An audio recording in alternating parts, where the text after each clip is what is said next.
हम मूर्ति पूजक नहीं हैं, हम देव पूजक हैं।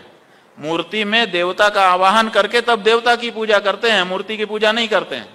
मूर्ति दुकान में रखी रहती है तब तक पूजा नहीं करते, ला के खरीद के रख लेते हैं, जब तक प्रतिष्ठा नहीं होती तब तक पूजा नहीं करते। जब प्रतिष्ठा हो जाती है तब पूजा करते हैं। माने प्राण आ जाएंगे, जब चेतना आ जाएगी उस चेतना की पूजा हम करेंगे। और जब वो मूर्ति खंडित हो जाएगी तो उसका विसर्जन भी बिना किसी लाग लपेट के कर देंगे, दूसरी ले आएंगे। क्यों? क्योंकि हमको मूर्ति से मतलब नहीं है, हमको उसके अंदर जो प्राण है, जो चेतना है, उससे मतलब है। तो हम सचेतन के पुजारी हैं।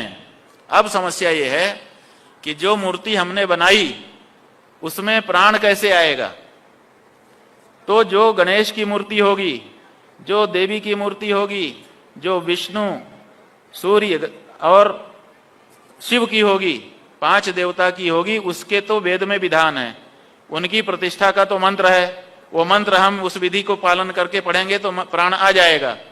इसके अलावा जो मूर्ति बना देंगे हम, इनकी बना दे, इनकी बना दे, उनकी उनकी उनकी किसी की भी हम मूर्ति बना देंगे, उसमें प्राण कैसे आएगा? क्योंकि प्राण तो मंत्र से आता है और मंत्र 5 ही के बताए गए हैं, 6वें का मंत्र बताया नहीं गया है। इसलिए जितनी इन 5 देवताओं के अलावा की मूर्तियां हैं उनमें प्राण आ नहीं सकता, इसलिए वो पूजनीय नहीं हो सकती। हम मूर्ति पूजक नहीं हैं, हम देव पूजक हैं। मूर्ति में देवता का आवाहन करके तब देवता की पूजा करते हैं, मूर्ति की पूजा नहीं करते हैं। मूर्ति दुकान में रखी रहती है तब तक पूजा नहीं करते, ला के खरीद के रख लेते हैं, जब तक प्रतिष्ठा नहीं होती तब तक पूजा नहीं करते।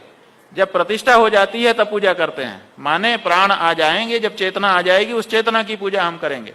और जब वो मूर्ति खंडित हो जाएगी तो उसका विसर्जन भी बिना किसी लाग लपेट के कर देंगे, दूसरी ले आएंगे।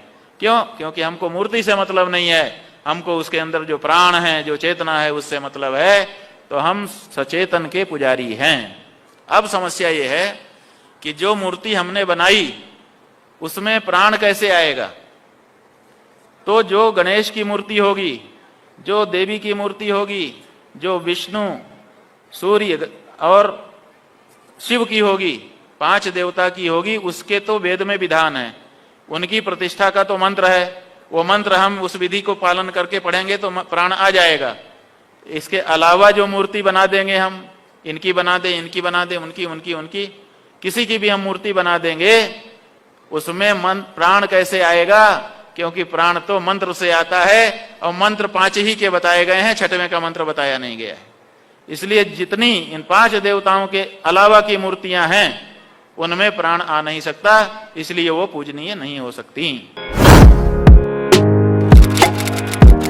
ಇಂತಹ ಹಲವು ಸುದ್ದಿ ಮಾಹಿತಿ ವಿಶ್ಲೇಷಣೆಗಾಗಿ ಸನ್ಮಾರ್ಗ ನ್ಯೂಸ್ ಸಬ್ಸ್ಕ್ರೈಬ್ ಮಾಡಿ, ನಿರಂತರ ನೋಟಿಫಿಕೇಶನ್ ಪಡೆಯಲು ಬೆಲ್ ಐಕಾನ್ ಒತ್ತಲು ಮರೆಯದಿರಿ।